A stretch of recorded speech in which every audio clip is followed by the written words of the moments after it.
Welcome to the Banker Lamp. Please enjoy the video. First, completely close Wallpaper Engine and Steam if either are running. Next, right-click Steam and choose Run as Administrator to avoid permission blocks. Open your Steam library and right-click Wallpaper Engine. Select Properties, Local Files, and then verify integrity of application files.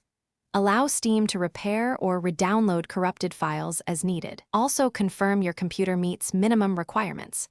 Windows 7 or newer, and at least 2 GB of RAM for basic operation. Check your GPU drivers and update to the latest official release from NVIDIA, AMD, or Intel.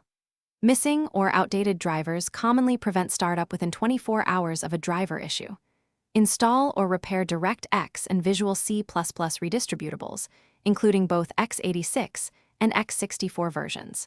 These libraries are required for Wallpaper Engine to initialize. Disable in-game overlays such as Discord, Steam, or GeForce Experience before launching. Close background apps that heavily use GPU or audio to free resources for the Wallpaper Engine. If issues persist, temporarily disable firewall and antivirus software to test for blocking. Add Wallpaper Engine to exceptions if it launches successfully while protection is disabled.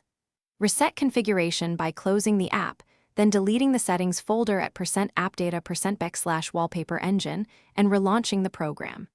If the problem remains, uninstall Wallpaper Engine through Steam and reinstall it cleanly.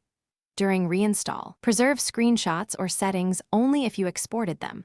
Otherwise, allow Steam to create fresh files to avoid corrupted configurations. Thanks for watching. If this was helpful, leave a like and consider subscribing. See you next time.